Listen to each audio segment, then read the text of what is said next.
প্রাক্তন প্রেমিকের এঙ্গেজমেন্ট অনুষ্ঠানে বিষ খেয়ে আত্মহত্যা করার পর যখন মৃত ঘোষণা করে ডাক্তার, তখনই মেয়েটা বেঁচে ওঠে। তখন সে দেখতে পায় সে এঙ্গেজমেন্ট অনুষ্ঠানের 3 দিন আগে চলে এসেছে। কিভাবে কি হলো বুঝে ওঠার আগেই তাকে ভেতর থেকে কেউ রিমাইন্ডার দেয় নির্দিষ্ট সময়ের মধ্যে তার ভালোবাসার মানুষের থেকে 3টা কিস পেতেই হবে, না হলে সে একেবারেই মরে যাবে। আজ আমরা এই মেয়েটার গল্প নিয়েই ড্রামার এক্সপ্লেইন ভিডিও করতে যাচ্ছি। সে কি পারবে প্রাক্তন ভালোবাসার থেকে কিস আদায় করতে? চলুন দেরি না করে শুরু করি আজকের ভিডিও। ড্রামার শুরুতে আমরা গল্পের নায়িকা শিয়া শাওকে সমুদ্রের পাড়ে দাঁড়িয়ে তার মায়ের বলা পুরনো কবিতা মনে করতে দেখি। এরপর সেখানে আসে আমাদের গল্পের নায়ক শিন শিমু। শিয়া শাও আর শিন শিমুর মধ্যে একসময় প্রেমের সম্পর্ক ছিল, তাদের বিয়েও হবার কথা ছিল, কিন্তু আজ দুইজন দুই দিকে চলে গেছে। আজ শিন শিমুর এঙ্গেজমেন্ট ইয়ে শাওসেনের সাথে। শিয়া শাও এবার শিন শিমুকে শেষবারের মতো রিকোয়েস্ট করে সিদ্ধান্ত পাল্টে নিতে, কিন্তু শিন শিমু বলে তুমি যত যাই করো, আজ শাওসেনের সাথে আমার এঙ্গেজমেন্ট চেঞ্জ হবে না। এরপর শিন শিমু যখন চলে আসছিল তখন শিয়া শাও তাকে শুভকামনা জানায়। পরের দৃশ্যে আমরা শাওসেন আর তার বাবাকে দেখি এঙ্গেজমেন্ট পার্টিতে। সেখানে আরেক বন্ধু শিয়া ট্যান ছিল। এরপর শিন শিমু এসে উপস্থিত হয়। সবাই তাদের শুভকামনা জানায়, ওয়াইনের গ্লাস নিয়ে চিয়ার্সও করে। তখন সেখানে শিয়া শাও এসে বলে আমি এখনো তাদের শুভেচ্ছা জানাইনি, আমার শুভেচ্ছা ছাড়া কিভাবে হবে? এখানে জানা যায় শিয়া শাও আর ইয়ে শাওসেন দুই বোন, তবে শাওসেন অ্যাডপ্ট করা মেয়ে। তো তাদের বাবা বলে এখানে যেন কোনো গ্যাঞ্জাম না হয়। শিয়া শাও বলে আমি তো শুধু শুভকামনা জানাতে এসেছি। এরপর শাওসেন তাকে একটা ওয়াইনের গ্লাস এগিয়ে দেয়। শিয়া শাও সেটা একেবারে খেয়ে নেয় আর সাথে সাথেই মাটিতে লুটিয়ে পড়ে। সবাই ছুটে আসে, তাকে ধরাধরি করে হাসপাতালে নিয়ে যায়। এরপর হাসপাতালে দেখা যায় শিয়া শাও বেডে শুয়ে আছে আর ডাক্তার তার মুখে সাদা কাপড় দিয়ে ঢেকে দিল, মানে সে মারা গেছে। তার পাশে ছিল ট্যান আর শিন শিমু। ট্যান তখন শিমুকে বলে তুমি চলে যাও, আমি কিছু সময় শিয়া শাওর সাথে একাকী থাকতে চাই। শিন শিমু এদিকে অতীতের স্মৃতি মনে করে যখন শিয়া শাওর সাথে তার সম্পর্ক ছিল। এদিকে হঠাৎ শিয়া শাও নড়ে ওঠে, উঠে সে মুখ থেকে কাপড় সরিয়ে দেয়। তাকে বেঁচে উঠতে দেখে ট্যান তো অনেক খুশি হয়। সে এক লাফে গিয়ে ডাক্তারকে ডাকতে চায়। শিয়া শাও তখন শিন শিমুকে দেখে বলে তুমি এখানে কি করছো? তোমার না শাওসেনের সাথে এঙ্গেজমেন্ট অনুষ্ঠান? শিন শিমু বলে অনুষ্ঠান 3 দিন আগে ছিল। শিয়া শাও ভাবে তাইলে সে কার এঙ্গেজমেন্ট পার্টিতে গিয়েছিল। এবার ট্যান ডাক্তারকে ডেকে এনে ব্যাখ্যা দেয় কেন তারা জীবিত মানুষকে মৃত ঘোষণা করলো। ডাক্তার তাকে শান্ত করে বোঝাতে চেষ্টা করে হয়তো অতিরিক্ত মদ্যপান আর পানিতে ডুব দেওয়ার কারণে তার হৃৎপিণ্ড কাজ করা বন্ধ রেখেছিল, এখন সেটা চালু করেছে। এরপর শিয়া শাওয়ের বাবা আর শাওসেন আসে। শিয়া শাও জিজ্ঞেস করে আজকে কত তারিখ। তারা যখন তারিখ বলে শিয়া শাও দেখে আসলেই সে 3 দিন অজ্ঞান ছিল আর সে এঙ্গেজমেন্টের 3 দিন পেছনে চলে গেছে। তখন তার ভেতর থেকে একটা ভয়েস তাকে বলে এ তার নতুন জন্ম। পরে শিয়া শাওকে হাসপাতাল থেকে বাসায় নিয়ে আসা হয়। তার বাবা তখন এ ধরনের ঝামেলা করার জন্য ক্ষমা চাইতে বলে, কিন্তু সে তো উল্টো শাওসেনকে দোষ দেয়। দত্তক মেয়ে হয়েও সে এভাবে তার প্রেমিক ছিনিয়ে নিল। আর শিন শিমু তো তার দাদুকে কথা দিয়েও এখন কথা রাখল না।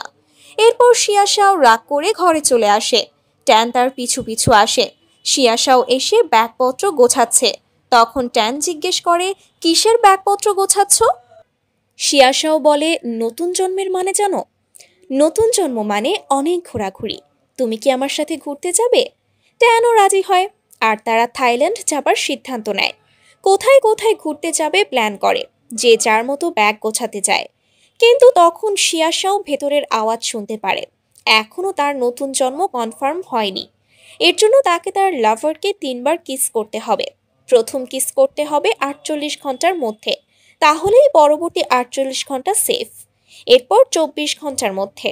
আর শেষবার কিস করে অবশ্যই লাভার যেন তাকে আই লাভ ইউ বলে। এবার তো শিয়া শাও বিপদে পড়ে যায়, কিভাবে সে এখন শিন শিমুকে কিস করবে। পরের দিন শিয়া শাও লুকিয়ে লুকিয়ে শিন শিমুর অফিসে যায় যখন সে মিটিং করছিল। মিটিং শেষে সবাই বেরিয়ে গেলে শিয়াশাও তো ঝাঁপিয়ে পড়ে কিস করতে।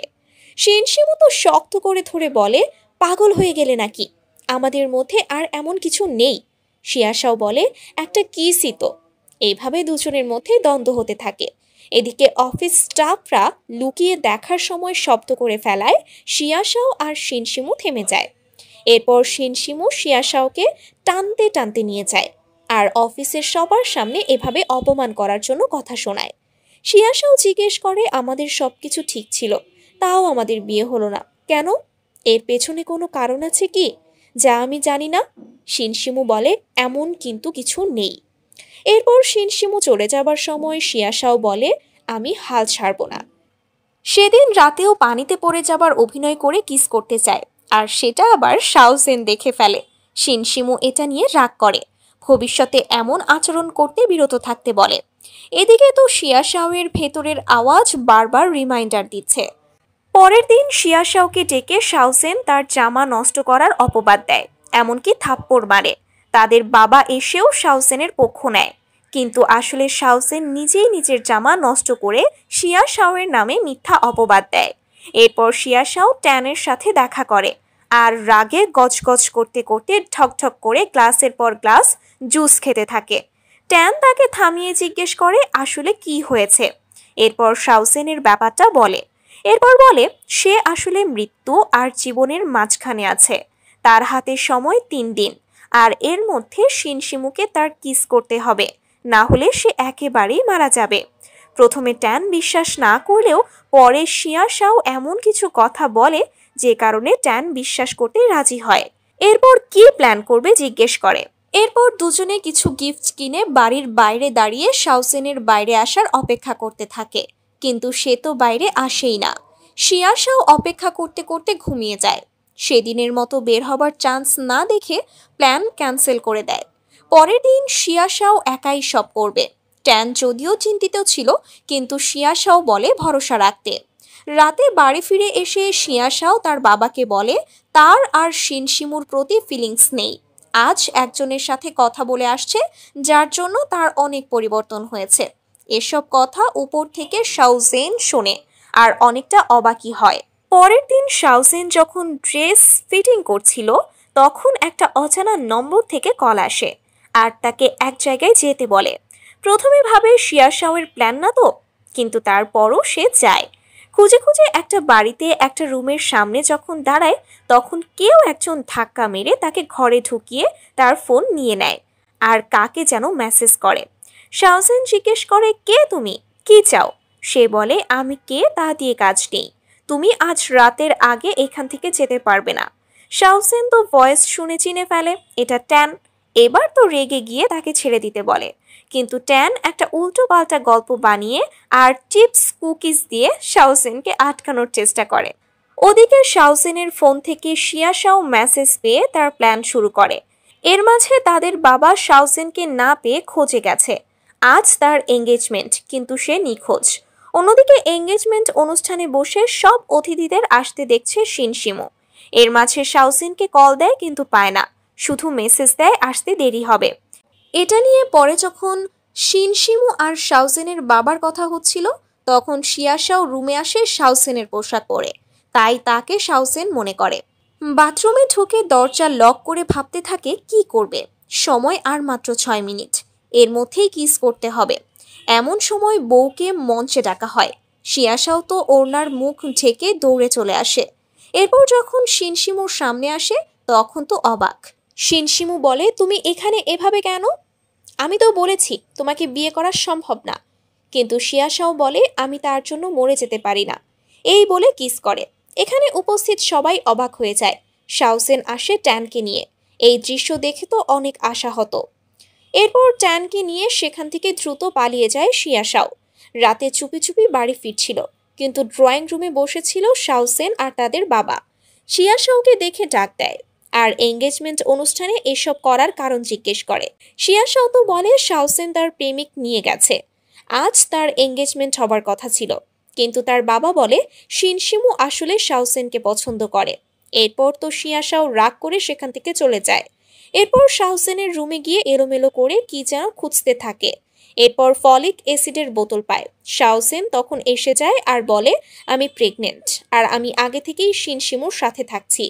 এবার তো শিয়াশাও মুড অফ করে বেরিয়ে আসে আর ট্যানকে ফোন করে। ট্যানকে ফোনে সব বলার সময় শিয়াশাও দেখে শাওজেন তাদের বাড়ির ড্রাইভার শিয়া চ্যাংয়ের সাথে কি যেন আলাপ করছে। পরের দিন সকালে ফুল নিয়ে শিনশিমু দেখা করতে আসে শাওজেনের সাথে, কিন্তু শিয়াশাও এসে ভাব জমাতে চেষ্টা করতে থাকে। কিন্তু এর মাঝেই শাওজেন চলে আসে। শিনশিমু তখন তার সাথে আলাপ বাড়ায়, তার পক্ষ নেয়। শিয়াশাও তো রেগে আগুন।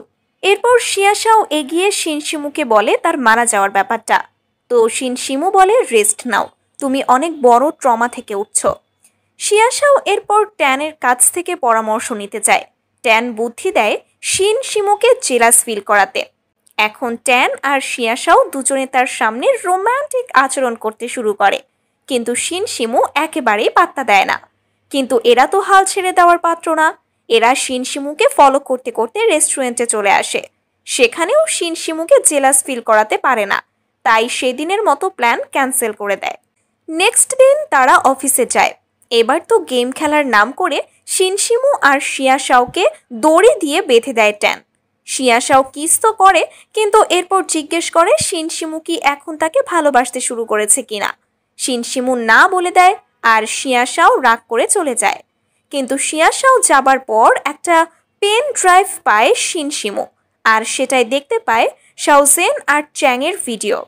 বাড়ি ফিরে শিয়াশাও যখন তার বাবার কাছে কান্না করছিল, কারণ তার আর বেশি সময় নেই বাঁচার, তখন সেখানে শিনশিমু আসে আর এসেই কিস করতে যায় শিয়াশাওকে। কিন্তু এর মাঝে ট্যানের সাথে তার মারামারি বেঁধে যায়। তারা যখন থামছেই না, তখন শিয়াশাও একটা গ্লাস ভেঙে ফেলে। তারপর তারা থামে। এরপর তারা বাইরে চলে যায়। তখন শাওজেন এসে হাঁটু গেড়ে বসে বলে, শিয়াশাও, আমি তো এতিম, আমার তো কিছুই তেমন নেই, শুধু শিনশিমু ছাড়া, প্লিজ তাকে কেড়ে নিও না। শিয়াশাও বলে, ও তোমার না, আমার ছিল। এই বলে সে তার রুমে চলে যায়। শিনশিমু ফিরে যাচ্ছিল, কিন্তু কি মনে করে সে ফিরে আসে। এরপর শিয়াশাওয়ের রুমে গিয়ে দেখে সে চিপস খাচ্ছে আর কান্না করছে। শিনশিমু তাকে ডেকে জিজ্ঞেস করে, কি করছো? শিয়াশাও পেছনে না ঘুরেই বলে, আমি খাচ্ছি, মরার আগে কি একটু মন ভরে খেতেও দেবে না? এরপর মুখ ফেরাতেই দেখে শিনশিমু। শিনশিমুও অবাক হয়, কারণ শিয়াশাও মুখে ফেসিয়াল মাস্ক লাগিয়ে আছে আর পুরো ঠোঁট জুড়ে চিপসের গুঁড়ো। শিনশিমু এর মধ্যে ভাবে কিস করবে, কিন্তু পরে তার আর রুচি হয় না। সে বলে, ওয়ালেট ফেলে গেছিলাম, তাই নিতে এসেছি। শিনশিমু বের হয়ে যাবার সময় ট্যান আসে। শিয়াশাও বলে, তুমিও কি ওয়ালেট ফেলে গেছিলে? এরপর ট্যান বলে, এই কয়েক ঘন্টার সময় আমি তোমার সাথে কাটাতে চাই, তোমার কোনো ইচ্ছা থাকলে আমাকে বলতে পারো। এরপর তারা প্ল্যান করে মরে যাবার আগে অন্তত শিনশিমুর মধ্যে শিয়াশাওয়ের জন্য ভালোবাসা আনবেই। শিয়াশাও আর ট্যান অফিসে চলে আসে আর এখানে দেখে কাপল লাইফ কন্টেস্ট আয়োজন করেছে।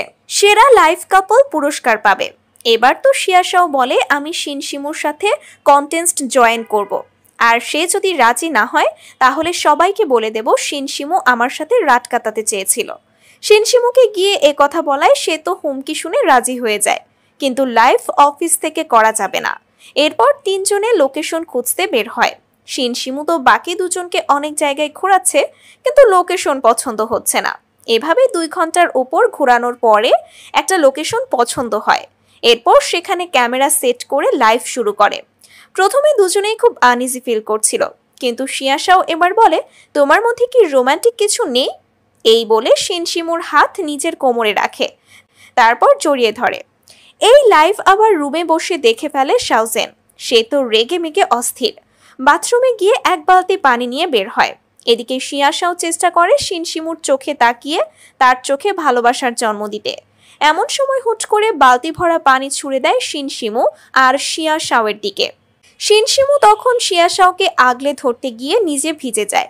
শাওজেন আরও রেগে গিয়ে বলে, তুমি ওকে সেভ করলে? শিনশিমু বলে, এখানে কি করতে আসছো? চলে যাও এখান থেকে, এখানে কোনো কাজ নেই তোমার। শাওজেন বলে, আর তুমি ওর সাথে এসব জড়িয়ে ধরা, লাইভ ভালোবাসা ক্যাম্পেইন করছো, এসব কি? এরপর শিয়াশাওকে বলে, তোমার তো ট্যান আছে, কিন্তু তাও কেন আমার হবু স্বামীকে কেড়ে নিতে চাও? ট্যান এবার বলে, আমাদের মাঝে বন্ধুত্ব ছাড়া কিছুই নেই, শাওসেন বলে কারণ তুমি ভীতু, কোনোদিন প্রপোজ করনি। শিয়াশাও বলে তুমি চুপ থাকো, নিজের সত্য ঢাকতে অন্যকে দোষ কম দাও। শাওসেন বলে কোন সত্য ঢাকছি? আমার গর্ভে শিনশিমুর সন্তান, এর প্রতি দয়া করে হলেও তাকে ছেড়ে দাও। শিনশিমু বলে নাটক বন্ধ করো। এরপর লাইভে বলে আমি আজ এই মুহূর্তে শাওসেনের সাথে এঙ্গেজমেন্ট ভেঙে দিলাম। এরপর শিয়াশাওকে নিয়ে শিনশিমু রুমে চলে আসে। ট্যান মোবাইল আর অন্যান্য জিনিস গোছাচ্ছিল। শিয়াশাও এসে টেবিলে মাথা রেখে ভাবে আর কিছুক্ষণ পরে মারা যাবে, শেষ সময় সুন্দর কাটলো। শিনশিমু বলে কি সব বলছো? শিয়াশাও বলে তুমি আমাকে ভালোবাসোনি, কিস করনি, তাই আর বেঁচে থাকা হবে না। শিনশিমু বলে তুমি তো ট্রাই করেও দেখলে না। এরপর শিনশিমু নিজে থেকে কিস করে। এই সিন আবার ট্যান পেছন থেকে দেখে সেখান থেকে চলে যায়।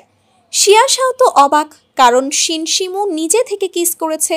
এরপর ভেতর থেকে সিগন্যাল আসে, আরও 24 ঘন্টা সময় বাড়ল। এরপর কিস করে আই লাভ ইউ অবশ্যই বলতে হবে। এইটা আবার অবশ্যই বলতে হবে। এইটা আবার শিয়াশাও জানায় শিনশিমুকে, কিন্তু সে বলে এসব পরে হবে, আগে একটা বড় কেস সামলাতে হবে। এরপর তারা বাড়িতে আসে শাওসেন আর বাবার সাথে দেখা করতে। শিয়াশাও বলে বাবাকে এখন জানানো কি উচিত হবে? শিনশিমু বলে তুমি না হয় সারা জীবন সত্য লুকিয়ে রাখলে, কিন্তু আঙ্কেল তো একদিন ঠিকই সত্য জানতে পারবে। আগে জানাই ভালো, কারণ পরে জানলে বেশি কষ্ট পাবে। এরপর শিনশিমু কাকে যেন ফোন করে। এদিকে শাওসেন তো বাবার সামনে কান্না করে এমন একটা ভাব ধরে যেন তার নিজের কোনো দোষই নেই। এবার শিনশিমু আসলে তো তাকে আঙ্কেল বকাছকা শুরু করে দেয়। শিয়াশাওকে ক্ষমা চাইতে বলে। শিয়াশাও বলে ক্ষমা তো সে চাইবে, আমি না। শিনশিমু বলে আর কত সত্য লুকাবে, নিজের আসল রং প্রকাশ করেই দাও না এবার। শাওসেন জিজ্ঞেস করে কোন সত্য? শিনশিমু বলে তোমার পেটে আসলে কার বাচ্চা? শাওসেন বলে তোমার বাচ্চা, জন্মদিনের পার্টির রাতে আমাদের মধ্যে সম্পর্ক হয়েছে। শিনশিমু বলে সেদিন আমাকে নেশায় বুত করে দিয়েছিলে তুমি, এরপর আমার মনে নেই। শাওসেনের বাবা বলে মনে নেই তো মানে তো আর মিথ্যা না। শিনশিমু বলে এই জন্য আমাদের মাঝে আজকে একজন আসবে। এরপর শিনশিমু ডাক দেয় শাওচেংকে। শাওচেং এসে সত্য বলে যে আসলে শাওসেনের বাচ্চার বাবা সে, কিন্তু সত্যটা সে তার মালিককে বলতে পারেনি। এরপর ফ্ল্যাশব্যাক সিন দেখানো হয়, যেখানে শাওসেন জানায় সে প্রেগনেন্ট। শাওচ্যাং তাকে বিয়ে করতে রাজিও ছিল, কিন্তু শাওসেন গরিবের ঘরে যেতে চায় না। এজন্য সে প্ল্যান করে শিনশিমুকে বিয়ে করার। শাওচ্যাং রাজি ছিল না, কিন্তু শাওসেন তাকে পটিয়ে রাজি করে ফেলে হেল্প করতে। তারপর দুজনে প্ল্যান করে অতিরিক্ত মদ পান করিয়ে বাচ্চার দায়ভার শিনশিমুর ওপর দিয়ে দিবে। কিন্তু এখন তো সত্য সামনে এসেই গেল, এখন শাওচ্যাংকে দায়িত্ব নিতে হবে। শাওসেন এসে শাওচ্যাংকে থাপ্পড় দিয়ে বলে তুমি নিজেই তো গরিব, আমার দায়িত্ব বাচ্চার দায়িত্ব কিভাবে নেবে? আর আমার বাচ্চা কি তোমার মতো ড্রাইভার হবে বড় হলে? এরপর শিয়াশাওয়ের বাবাকে বলে আঙ্কেল, আমার বাবা মা আপনার হয়ে কাজ করার সময় বিদেশে মারা যায়। তারপর থেকে আপনি আমাকে মেয়ের মতো মানুষ করেছেন ঠিকই, কিন্তু কখনো নিজের মেয়ের থেকে বেশি ভালোবাসেননি। আমার ভুল দেখেছেন সব সময়, কিন্তু তার ভুল দেখেননি। আমার বাবা মা বেঁচে থাকলে আজ এমন হতো না। এসব কথা বলে দুঃখ করতে থাকে। শিয়াশাও বলে আমি তোমার সাথে হয়তো খারাপ আচরণ করেছি, কিন্তু বাবা এরকম করেনি, সে তোমাকে মেয়ের মতো দেখেছে। এরপর তাদের বাবা সবাইকে চুপ করিয়ে শাওচ্যাংকে বলে ইউরোপে গিয়ে কাজ করতে আর শাওসেনের খেয়াল রাখতে। এরপর সবাই যে যার মতো চলে যায়। শিয়াশাও বাগানে এসে শিনশিমুকে বলতে থাকে তার এখন কিছু করা উচিত, অনেক খামখেয়ালি জীবন কাটিয়েছে সে। তো শিনশিমু জিজ্ঞেস করে কি কাজ করতে চায়। শিয়াশাও বলে পার্সোনাল অ্যাসিস্ট্যান্ট হিসেবে শুরু করতে পারে। তখন শিনশিমু মজা করে বলে তাইলে আগে আমার অফিস রুম পরিষ্কার করা দিয়েই শুরু করো। এরপর তারা বাবার সাথে দেখা করে। শিয়াশাও তার সিদ্ধান্ত জানায়। তার বাবাও খুশি হয় যে মেয়ে কার্যক্ষেত্রে আগ্রহী হচ্ছে। এরপর শিনশিমুকে বলে শিয়াশাওয়ের যত্ন নিতে। রাতের বেলায় শাওসেন আর শাওচ্যাংকে দেখা যায়। শাওসেন এখন একা থাকতে চায়, এ জীবন সে চায় না। এরপর শাওচ্যাংকে রেখে চলে যায়। শিনশিমু আর শিয়াশাও আসে ট্যানের শপে। ট্যান তো ড্রিঙ্কস করে নেশায় আছে, তাদের দেখে তড়িঘড়ি উঠে যায়। এরপর তাদের আপ্যায়ন করে ঠিকই, কিন্তু তাদের রোম্যান্টিক মুহূর্তগুলো কেন যেন সে সহ্য করতে পারছিল না। রাতের বেলায় শিয়াশাওকে একই রুমে ঘুমাতে বলে শিনশিমু। শিয়াশাও তো বলে, তুমি আমার সাথে উল্টাপাল্টা কিছু করবে না কি আবার? শিনশিমু বলে, এতদিন তো তুমিই উল্টোপাল্টা করে আসছো, আমি আর কি করব? আর অন্য গেস্ট রুম পরিষ্কার করা নাই, তুমি চাইলে ধুলোয় শুইতে পারো। এরপর শিয়াশাও রাজি হয়। এরপর তার ভেতর থেকে রিমাইন্ডার দেয় সময় চলে যাচ্ছে, আই লাভ ইউ বলে কিস করতে হবে। শিয়াশাও গিয়ে শিনশিমুকে বলে কিস করতে। শিনশিমুও কিস করে, কিন্তু নর্মাল, এভাবে তো হবে না। পরের রাতে তারা ঘুমিয়ে যায়। পরের দিন সকালে শিয়াশাও দেখে সে শিনশিমুর বুকের ওপর শুয়ে আছে। তাড়াতাড়ি লাফ দিয়ে ওঠে। শিনশিমু তাকে রেডি হতে বলে অফিসের জন্য। এরপর নিজের পিঠে হাত দিয়ে আস্তে আস্তে বেরিয়ে যায়। ভেতর থেকে রিমাইন্ডার আসে আর মাত্র 10 ঘন্টা। শিয়াশাও ভাবে মর্নিং কিস তো হতেই পারে। এরপর ব্রেকফাস্ট করার ফাঁকে সুযোগে কিস করতে যায়, কিন্তু শিনশিমু এড়িয়ে যায়। অন্যদিকে শাওসেন আসে ট্যানের কাছে। তার শয়তান মন এখনো থামে না। এবার সে ট্যানকে উস্কে দেয়। ট্যান যেন শিয়াশাওকে ছিনিয়ে আনে। যেভাবেই পারুক তাইলেই শিনশিমুকে ও পাবে। এজন্য শাওসেন ঘুমের ওষুধ দেয়। এটা খাওয়ার পর শিয়াশাও অখুর ঘুমে থাকবে, আর ট্যান যা কিছু করতে পারবে। এরপর তো এসব দেখে শিনশিমু আর শিয়াশাওকে চাইবে না, কিন্তু ট্যান প্রথম দিকে রাজি হয় না। শাওসেন নানাভাবে ফুসলিয়ে রাজি করায়। এবার শিনশিমুর বাড়িতে কিভাবে যাবে সেটাই প্ল্যান, আর এই ব্যাপারে শাওসেন হেল্প করবে জানায়। অন্যদিকে অফিসের প্রথম অ্যাসিস্ট্যান্ট কাজের দিন হিসেবে তো শিয়াশাওকে উদ্ভট কাজ করতে হচ্ছে। শিনশিমুকে ফল খেটে খাওয়াতে হচ্ছে, এমনকি লাঞ্চেও খাইয়ে দিতে হচ্ছে সবার সামনে। এবার শিয়াশাও রেগে গিয়ে বলে, তুমি সবার সামনে এসব অপমান করছো কেন? শিনশিমু বলে, এসব তোমার ডিউটি অ্যাসিস্ট্যান্ট হিসেবে। এরপর শিয়াশাও বলে, তাহলে কি আই লাভ ইউ বলে কিস করবে না? শিনশিমু বলে, সবার সামনে কিভাবে করব বলো? এরপর শিয়াশাও পেছনে ফিরে দেখে দুইজন অফিস স্টাফ, তারা আরেক অফিস স্টাফ প্যাংয়ের বার্থডে পার্টির জন্য ইনভাইট করতে এসেছে। পার্টিতে গিয়ে তো শিয়াশাও ড্রিঙ্কস করে হুঁশ হারিয়ে ফেলে প্রায়। শিনশিমু তাকে বাড়িতে নিয়ে যায়, আর সেখানে বাইরে ছিল ট্যান। শিনশিমু যখন শিয়াশাওকে রুমে রাখে, এরপর ট্যান কল করে বলে সে সিঁড়ি থেকে পড়ে ব্যথা পেয়েছে। শিনশিমু যেন দ্রুত আসে। শিনশিমু সেখানে যাওয়ার জন্য বের হয়। এই ফাঁকে ট্যান এসে সব চেক করে নেয়, এরপর দরজা বন্ধ করে।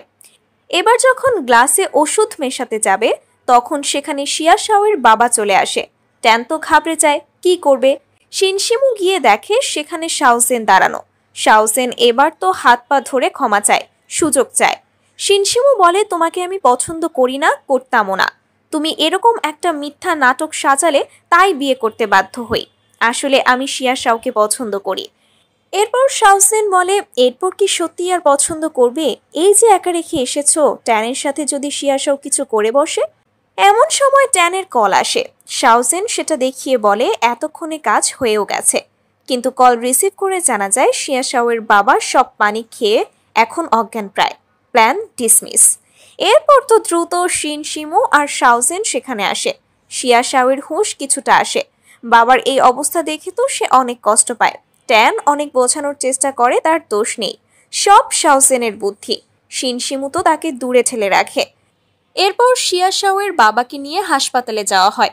হাসপাতালে নিয়ে যাওয়ার সময় দূর থেকে শাওসেন দেখে আর ফ্ল্যাশব্যাক দেখানো হয় শাওসেন চলে যাবার পর সে রাতে তার বাবা কত কষ্ট পেয়েছিল। পুরনো ছবি নিয়ে চোখের পানি ফেলে। সে রাতে শাওচ্যাংও কল করে শাওসেনকে ফিরে আসতে বলে, কিন্তু শাওসেন রাজি হয়নি, কারণ সে চায় না তার সন্তান দরিদ্রতার মধ্যে মানুষ হোক, অসহায় জীবনযাপন করুক। এরপর হাসপাতালের বাইরের বেঞ্চে বসেছিল শাওসেন। তখন ট্যান আসে। ট্যানকে দেখেই তো শাওসেন রেগে গিয়ে বলে, তুমি কিভাবে এ কাজ করতে পারলে? এখন যদি ওনার আর জ্ঞানই না ফিরে? ট্যান বলে, আমি সব সিসিটিভি ফুটেজ প্রমাণ মুছে দিয়েছি, তোমার চিন্তা করতে হবে না। শাওসেন বলে, তুমি কি মনে করো আমি জেলে যেতে ভয় পাই? যে মানুষটা আমাকে মেয়ের মতো মানুষ করেছে, তার সাথে এরকম করতে পারি কি করে আমি? ট্যান বলে, এখন একটা অঘটন যখন ঘটে গেছে, তাহলে কাউকে তো দায় নিতে হবে। তুমি প্রেগনেন্ট, তাই আমিই না হয় দায়ভার নিলাম। এখন এখানে শাওচ্যাং আসে। শাওসেন জিজ্ঞেস করে, তুমি আবার এর মধ্যে কেন এলে? শাওচ্যাং বলে, আমি তোমার পাশে আছি, যাই পরিস্থিতি আসুক। শাওসেন বলে, তোমার কিছু হলে বাচ্চার ভবিষ্যৎ কি হবে? এরপর শাওচ্যাং একটা চিঠি দেয় শাওসেনকে, যেটা তার বাবা লিখেছে। চিঠিতে লেখা ছিল, আমি শিয়াশাও আর তোমাকে কখনো ভিন্ন চোখে দেখিনি, কিন্তু বুঝতে পারিনি আজ এভাবে তুমি আমাদের বাড়ি ছেড়ে চলে যাবে। দুই বোনের মধ্যে এত অমিল সত্যিই আমাকে কষ্ট দিয়েছিল। আমি চাই দুজনই সুখী হও, যেখানেই থাকো না কেন। এরকম আরও কিছু আবেগের কথা দিয়ে চিঠি ভরা ছিল। চিঠি পড়া শেষ না করেই শাওজেন দ্রুত হাসপাতালে ছুটে যায়। শাওচ্যাং আর ট্যান পিছু পিছু যায়। এরপর যখন রুমের সামনে আসে তখন শিনশিমু বলে, তুমি আবার এখানে কি চাও? এত কিছু করেও হয়নি নাকি? শাওজেন বলে, আমি বাবার সাথে অন্যায় করেছি, তার সাথে দেখা করে ক্ষমা চাইতে চাই। কেমন আছে সে এখন? শিনশিমু বলে, তার চিকিৎসা করছে ডাক্তার, জীবন মৃত্যুর সন্ধিক্ষণে দাঁড়িয়ে সে। শাওজেন তো ঘাবড়ে যায় আর বলে, বাবা সুস্থ হলে আমি সে যা বলবে সব করব। শিয়াশাও বলে, তুমি চ্যাংকে বিয়ে করে সুখে সংসার করবে, এতেই বাবা খুশি হবে। যাও, ভেতরে যাও, বাবা অপেক্ষা করছে। এরপর তারা ভেতরে যায়, বাবার সাথে দেখা করে। শাওজেন গিয়ে বাবাকে জড়িয়ে ধরে মাফ চায়, কান্না করে। তার বাবা বলে, আমি তো ঠিক আছি, একটু অভিনয় করলাম আর কি। শাওজেন বুঝতে পারে না কিসের অভিনয়। তখন ট্যান বলে, আসলে শাওজেন যখন এই প্ল্যান ট্যানকে বলে, ট্যান আঙ্কেলের সাথে আলাপ করে। তারা আবার উল্টো প্ল্যান করে দেখায়, মানে বাবা আসলে মেডিসিন নেয়নি, এটা ছিল অভিনয় মাত্র। সব শোনার পর শাওজেন তো লজ্জা পেয়ে যায়। এরপর শিয়াশাও তার পাশে এসে বলে, আমারও ভুল ছিল, বড় বোন হিসেবে আমার উচিত ছিল তোমার সাথে ভালো আচরণ করা, কিন্তু আমি তা করিনি। এখন থেকে আমরা মিলেমিশে থাকব। এরপর শাওচ্যাং এসে শাওজেনকে প্রপোজ করে। শাওজেন রাজি হয়ে যায়। শিয়াশাও এবার শিনশিমুকে বলে সে এবার কি করবে। শিনশিমু বলে বিয়ে করবে আজই। এরপর তো শিয়াশাওকে নিয়ে দ্রুত বেরিয়ে যায়। গাড়িতে যেতে যেতে বলে, আমি আগেই আঙ্কেলের সাথে কথা বলে রেখেছি। ফ্ল্যাশব্যাক দেখানো হয়, যখন শাওজেনকে চিঠি লিখছিলেন তখন শিনশিমু আসে আর জানায় আগামীকাল সন্ধ্যা 7টায় তারা বিয়ে করবে আর শিয়াশাওকে সারা জীবন খুশি রাখবে। তার বাবাও বলে, যদি আর কোনো দিন কাঁদায় তবে কিন্তু মেয়েকে ফেরত নিয়ে আসবে। এরপর সিন বর্তমানে আসলে আমরা দেখি দুজনে অফিসে চলে আসছে। অফিস স্টাফরা সব এঙ্গেজমেন্ট অ্যারেঞ্জমেন্ট রেডি করে রেখেছিল। সেখান থেকেই ড্রেস, মেকআপ, জুতো সব সিলেক্ট করে রেডি হয়ে তারা বিয়ের পার্টির উদ্দেশ্যে যায়। যেতে যেতে শিয়াশাও বলে, আগে তো আমাকে বিয়ে করতেই চাইছিলে না, এখন দেখি এত তাড়া। এরপর তারা সি বিচে পৌঁছে যায়। সেখানে ট্যান আগে থেকেই স্টেজ রেডি করে রেখেছিল। শাওজেন এসে অভিনন্দন জানায়। এরপর বাবা মেয়েকে নিয়ে শিনশিমুর হাতে তুলে দেয়। এরপর আই লাভ ইউ বলে তারা কিস করে আর ভেতর থেকে সিগন্যাল দেয় তার নতুন জন্ম সফল হয়েছে। কিন্তু এরপর যখন শিয়াশাও ড্রিঙ্কস করে তখন তার অতীতের স্মৃতি মনে পড়ে যায়। সেবার এঙ্গেজমেন্ট অনুষ্ঠানে সে যে প্রায় মরে গিয়েছিল, তার মৃত্যুর জন্য সে শাওজেনকে দায়ী করেছিল, কিন্তু আসলে আগে থেকেই শিয়াশাও বিষ খেয়ে নিয়েছিল। কথা চিন্তা করে বর্তমানে ফিরে এসে শিয়াশাও ভাবে সে আসলে এই বিয়ে করতে পারবে না, সে তাহলে সারা জীবন ছোট হয়ে থাকবে। এবার সে স্টেজ ছেড়ে সমুদ্র সৈকতের পাশ দিয়ে দৌড়াতে থাকে। সবাই পিছু পিছু দৌড়ায়। শিনশিমু বলে, এতদিন তুমি আমার পিছনে ছুটেছ, এখন আমি তোমার পিছনে ছুটব, তবে একদিন ঠিকই তোমাকে আমি ধরে ফেলতে পারবো, আর হারাতে দেব না। এখানেই সিন শেষ করে দেয়। ড্রামার শেষে দেখায় শিয়াশাওয়ের ভেতরের রিমাইন্ডার আবার তাকে রিমাইন্ডার দিতে শুরু করেছে। তখন সে জিজ্ঞেস করে, তুমি এখনো যাওনি? সে বলে, কিভাবে যাব বলো? তুমি এভাবে উল্টোপাল্টা কাজ করলে আমি যে যেতে পারবো না, আর তোমাকে যে ভালোবাসে সে তো অনেক কষ্ট পাবে। তো কেমন লাগলো আমাদের আজকের এই রোম্যান্টিক ড্রামার এক্সপ্লেইন ভিডিও? কমেন্ট করে জানাতে ভুলবেন না। আর আপনাদের কোনো সাজেশন থাকলে অবশ্যই জানাতে পারেন।